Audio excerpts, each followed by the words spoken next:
Assalamualaikum warahmatullahi wabarakatuh. My name is Annisa Maharani from Critical Speech class, and today I will act as the first speaker of the negative team, and I will respond the argument from the first speaker of affirmative team. About the motion, the House believes that the government should ban and remove foreign startups. So I will respond about the first argument, which is about the job, and it is said by the first speaker of the affirmative team. If the competition about the foreign startup between the local startup that created by foreign startups might be good, but the locals are not ready yet. So it is possible to postpone to the foreign startups until we are all ready.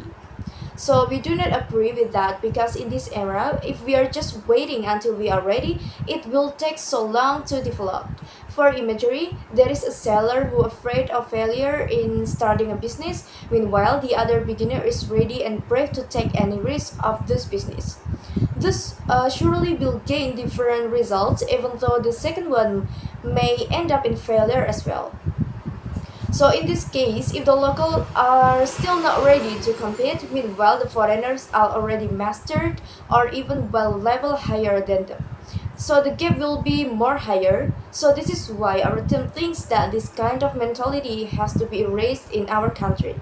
When will we ready? If this kind of thoughts and mentality is still maintained in us, we will never grow up. The fact that many business or startups of these nations are no longer good at cages but have penetrated in other countries. For example, in Vietnam, Thailand, and following the Philippines and Singapore as well. This indicates one thing, that in this digital era, Indonesia is basically already finding the momentum. Many digital startups are no longer comfortable just growing up in the country, and they are able to cross national borders and expand to other countries. We can take a look in Gojek, for example. The company has also officially expanded overseas. So after operating in 50 cities in Indonesia, Gojek then opened the operations in many countries such as Vietnam, Thailand, and followed by the Philippines and Singapore. So the second example of startup is Adscom. This startup was founded in 2013 by two people named Italo Gani and Tirto Aji. This digital advertising startup from Indonesia provides a programmatic advertising platform. After opening branches in Singapore and the United States, in 2016, Adscom officially spread its wing to India as well. These examples are just a little. It has proven that we can really compete. This reasoning concludes our point that we really disagree about the affirmative team's argument that the competition between foreign and local startups should be banned or postponed until both of them are really ready. Next, it's about foreign startups kill locals' competition because they have more capital to invest and expand their market. So this high capital makes them be able to cut down their price in order to get more consumers and kill the local startups, or it can be said that foreign startups are applying the predatory pricing. So first of all, we do not agree with this because by applying predatory prices method, it won't easily kill the locals' business.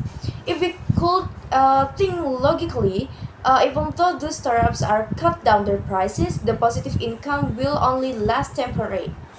Why? Because no matter how big the capital is, if they are constantly apply the method, they will suffer a loss too. If the struggles for the market, generally the competition will be won by the players who are able to survive to the end in offering quality products and services at low prices.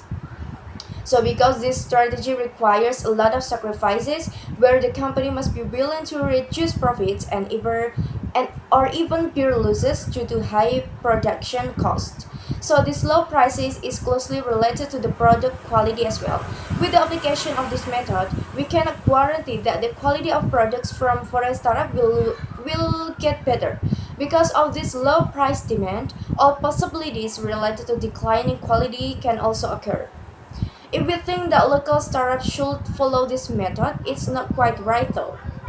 So by fixing stable prices and good quality, our local businesses can also grow and get consumers. In the other hand, we think that the foreign startups who apply this method will never dominate the market because the things that they offer are not the only one that are available in Indonesia. So therefore, the statement about the foreign startups kill the locals' competition by applying predatory pricing is not always true, and even foreign startups often experience problems in doing business in Indonesia. So that's all from our team. Thank you for your attention and wassalamualaikum warahmatullahi wabarakatuh.